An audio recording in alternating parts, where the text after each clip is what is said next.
Okay. So the first one is, how did you know you wanted to be a journalist?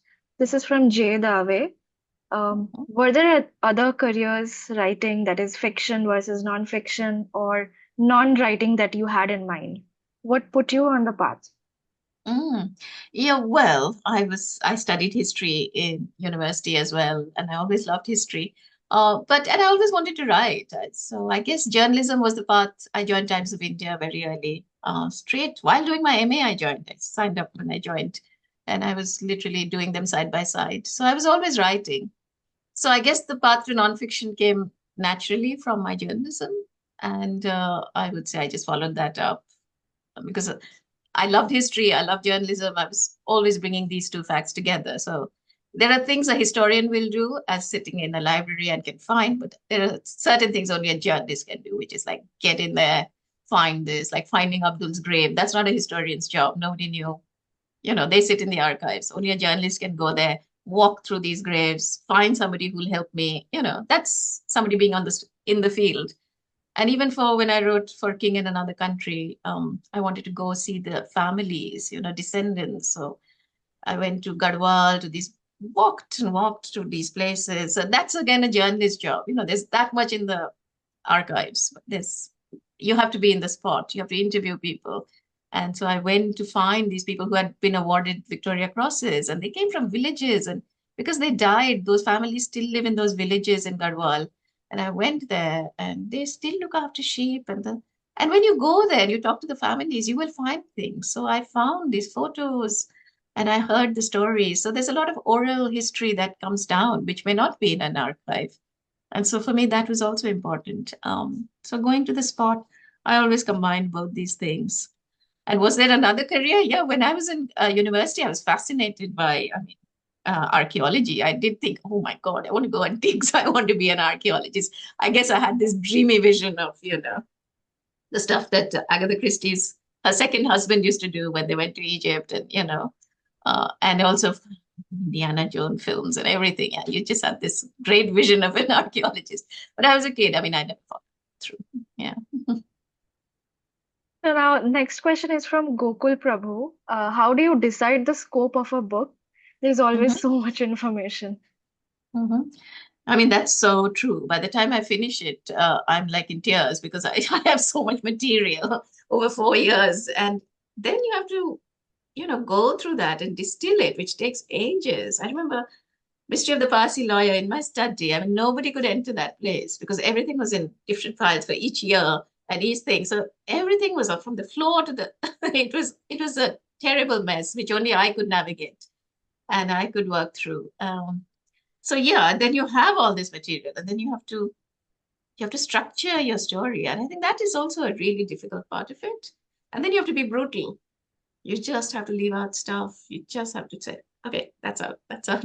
Chunks are out as you have to have a narrative. So you have to have that thread running through and you have to be brutal. All the rest of the stuff, which is in boxes and boxes, just have to be kept in the background. Um, so yeah, it's hard work. And that takes a long time. And then over the edits, you keep, restructuring, re-researching, restructuring. I think the structure is so important. And to get that right, and of course, if you have a good editor, it's even good, it's wonderful. But right at the beginning, when you're doing the proposal, it's up to you to structure it and think about it. So yeah, that is hard. Yeah. So we have a little bit of like two questions which are similar to one another. Mm-hmm, One is from Chandrika. She mm-hmm, asks, as a non-journalist, but someone mm-hmm, interested in history, how can one mm-hmm, go about organizing oneself for the research on writing about mm-hmm. history? What are the Okay. key bits to take care of? And then we have another question from Sharan Sukumar about the research work for Spy Princess. What's the process you needed to go through to get access to declassified files and such documents? So Mm-hmm. it's all about research. Yeah. So basically, I think the first thing would be what do you want to write about? So, what is that subject you're passionate about? And believe me, you have to be passionate about it because if you are going to do it properly, you will be with this story for anything from 2 years to 3 years to 4 years, 5 years. Mystery of the Parsi Lawyer took me 5 years to write. Would you believe it? There was so much that had to be distilled. So, and research various libraries, various archives. So, if you want to do enough, then my principle is there are no shortcuts. So, you've got to give it your all. Um, you have to start. So, the first thing you need is what do you want to write about? Is it a family memoir? Is it something that you read about? Is it something that you don't know anything about? I've always written about stories which are not known, but people can, you can write about something which is very well known as well. So, do you suddenly want to write a biography? Do you want to write about an event? Decide what you want to do. That's first step one. And then see where, nowadays you have, or, just do a Google search, see what's up, see what are there books on this? Who are the other authors who've written on this subject? Uh, with me, in my cases, because they were all unknown people, there was hardly anything. So with Victoria and Abdul, there's nothing on Abdul. But what I did was read all Victoria's biographies. Okay, so you read around it. If there's nothing on this person, then you read around them. Newspaper, it was this person in the news for whatever reason. So then you'll have to read the newspaper reports of that time because newspapers are really important. For Victoria and Abdul, even the gossip columns were important for me. I followed everything, just to see how they were covering this man. He was such an important man. Um, so it's multiple sources. You just have to think around this person or this thing. It could be an object, it could be a person. What are you writing or an event? What are you writing about? Who are the people who are around this at this time? And then take your source material from that and build up. Um, I think there was a question about accessibility. So that's really important because I'm really lucky to live in UK where libraries, anyone can walk in and get a reader's ticket for the British Library. You just have to say what you want to do and you can go there and be a reader. It's not so easy in India because you have to prove. I mean, I had to jump through hoops recently to just research at the National Archives of India. And I'm a, published author, and I had to literally get recommended, which institute are you from? I said, I'm not from any institute. I'm an author. These are my books. But, you have to jump through loops. You have to get clearance. I had to get a clearance from the British government, from the UK High Commission. I said, what do they think I'm going to do? Am I going to let up a bomb? Like, what on earth? And there's nothing. Like, people don't even look after those archives. You have to literally take a duster and sweep it to look at. It's really hard in India, believe me. I went to the archives in Agra. No one had been to that archive for 1 year. The man says, "ये तो खोलते ही नहीं है." Sorry, in Hindi, for those who don't follow it, they said, nobody even goes to this place. So then I said, but I want to go there. And then somebody came on a scooter and opened it, and nobody had been there for 1 year. And there was one steel almirah, and they opened it, and they said, "Kya?" Nothing properly classified. But I found stuff. So the thing is, you can find stuff. You just have to keep looking and pursue. Um, with regard to Spy Princess and the declassified material, that is again in the National Archives in UK, so anyone can access it. And the National Archives, you just apply, you get a reader's ticket, and you can go. And the librarians there will help you. If you don't know the file number, they will help you find the file number. If you're a total new beginner at a research, they're always very helpful. So I was the first to look at this file, and now the National Archives, I know them so well over all these years, they say that the most popular file, there is a waiting list for people to read Noor's files over the years. Can you imagine? Because people just want to see that file and just see her own handwriting and things. So, yeah. But you can access it. So I'm really lucky here um, to be able to access libraries and archives. Now, Windsor Castle is not open. So if you want to do something on the royals, you have to write to them and you have to get their permission. So that's a private archive. So which I did, and I said what I wanted to do, and I got my material, and they were very good. But also family archives is something a family might have their archives. Like I went to Scotland and I stayed with the family, with Queen Victoria's physician who had kept elaborate diaries, which I wanted to access. So I went there, and the descendants live in Scotland. And I spent a week there, just sat in their house and just read the papers. So it depends where the source material is. It might be private lives. Abdul Karim's diary was in Karachi. That's where I found it with the family. So then I had to come back, get a visa, go to Pakistan. First time I went there. And this was the diary. It was lying in Karachi. Somebody had taken it away. Thank goodness. Um, Family left during partition, but somebody carried his diary. And I'm so grateful. I'm so grateful to all those people in the past who kept journals and diaries. And I just think, my God, the historians of the future will have nothing like this because it's all email and it's all, oh my God, no one is writing these things anymore. No one is writing letters anymore. Where will we? We'll have to go on emails. It's yeah, thank God. I'll be gone by then. I think it's quite nightmarish. Yeah, I think you also answered another question by Mm-hmm. like the similar question by Gopal Agarwal about Mm-hmm. research and writing. So the Mm-hmm. next question is from Yamini Vaidya. Is it a Mm-hmm. good idea to read a book of the genre you're writing in while you're writing a first draft, especially as a beginner novel writer? Mm-hmm. So she's concerned that it might be distracting me from my own storyline. Mm-hmm. No, not at all. I think it's very important because whatever you're writing, you need to know the period in which it's written. So read books about the period that you're writing. Your book is set in, suppose it's set in 1940s in India. You want to know what's going on. So read the books around it. Read history, historical nonfiction and fiction about that period because you need to, I think that's important. Even when I write a biography or I write something historical, I always put it in the context of the society and what's going on around. And that you'll only find through reading around your book. So that's very important. Yeah, I think there's a very relevant question here from Mm-hmm. Pallavi Sharma. Mm-hmm. She's asking, what about using your book to train AI? Do publishers put that in clause? Yeah, and it's really important because yeah, we all are writers. We're really worried about it. We've all been signing petitions and about our books being stolen AI. So there is a site you can go. So two of my books are on that.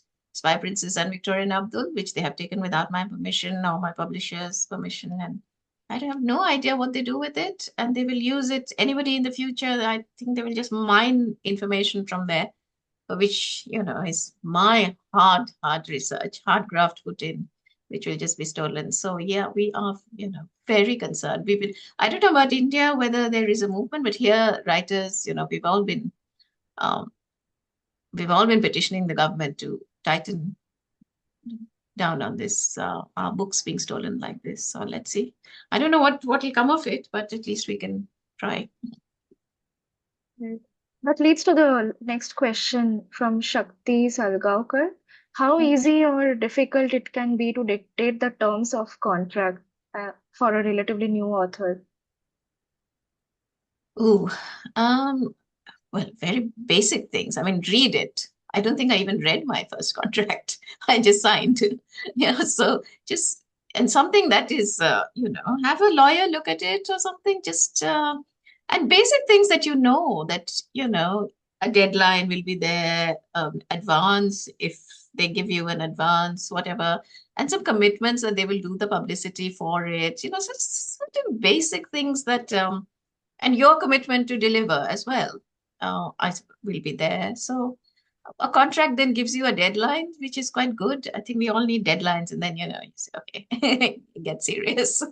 But yeah, I mean, I can't say what you would want from a first, but yeah, just see that your rights are there with you. You're obviously going to sign quite a bit, but keep certain for yourself. Like I said, dramatic rights or audio, things like that, keep them with you. So don't sign away everything.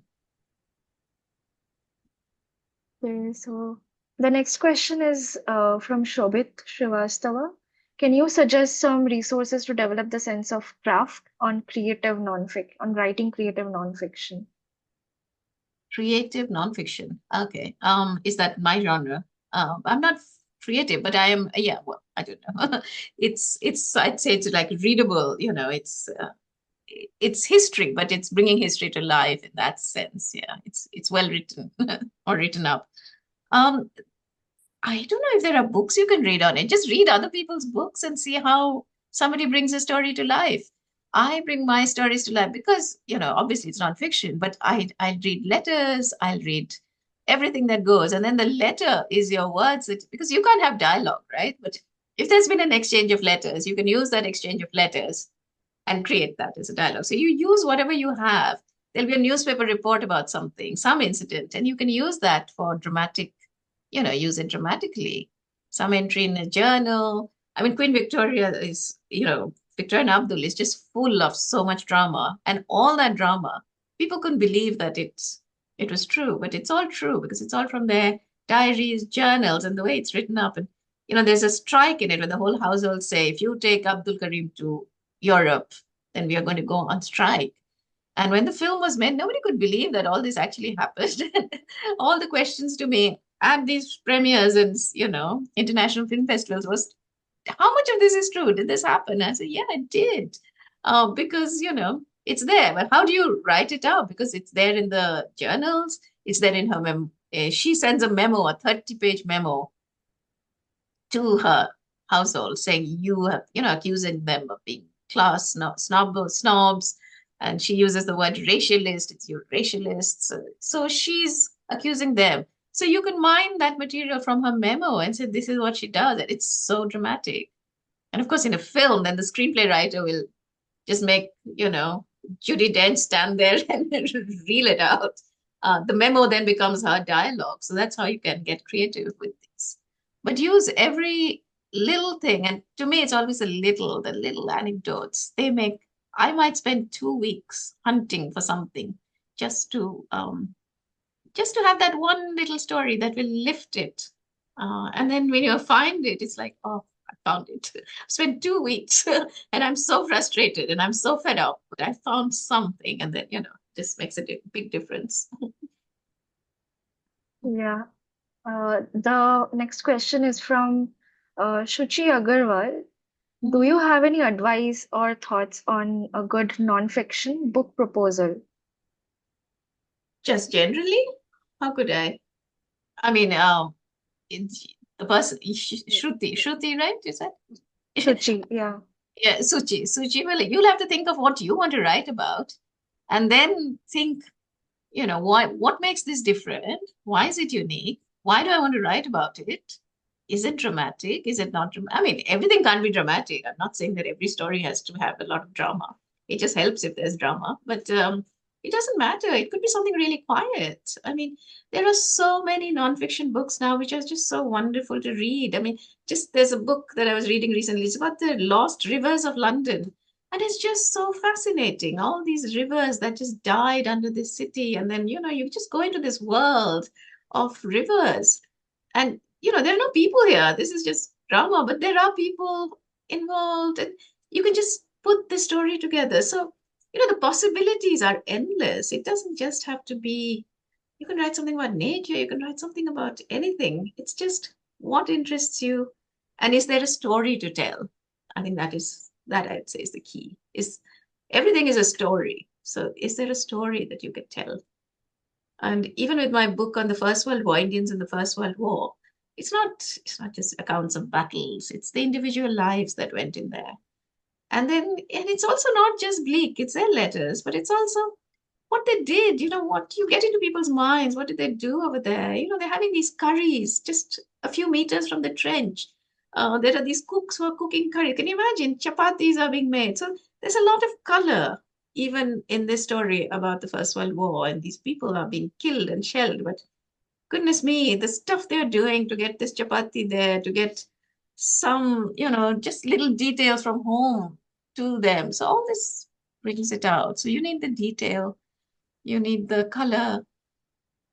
What more can I say? And then you'll be excited and keep looking for these things to make your story, to make it a story that's a narrative, people want to listen to.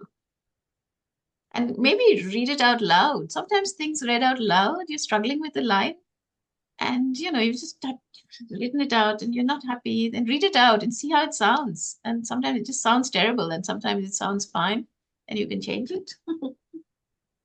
So now So, there's so many audiobooks, you hear them and you know what sounds right and what doesn't sound right.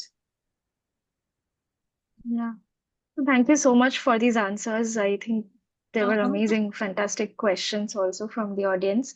And unfortunately, we have to wrap it up here, and I will hand it over to Deb for the she will be sharing the word count tracker, and we'll just take a look at the progress of all the authors who have joined FDC. Thanks, Sure. Pratisha. And Mhm. thank you so much, Shravani. I have actually read five and met Halle, and I agree, Oh, it's an amazing book. Before I read that book, I never thought of the victims much. We always talk about the mhm. infamous people. But when I Yeah, read yeah. that book, it made those nameless faces became Mm. Yeah, nameless people had faces for me for the this first is time. And it was absolutely heartbreaking to read. Some of the stories were heartbreaking, not some, all of them were all of heartbreaking to yeah. read, but it was amazing. So, yeah, Mhm. it's a great recommendation. Mhm. Thank you I so hope much. it's available in India. Yeah, I'm sure it is. I'm sure it is. Yes, Yeah. yes, it is available in hardcover. Mhm. Thank you so much. So we'll do some housekeeping here. If Mhm. you can, feel free to drop off if you would like to. Okay, well, I will then drop off. Thank you so much, everybody, and hope I've been of some help. And thank you all for joining. Bye. Bye. Thank See you. you. Thank you. I'll say bye then. Bye. Bye. Bye.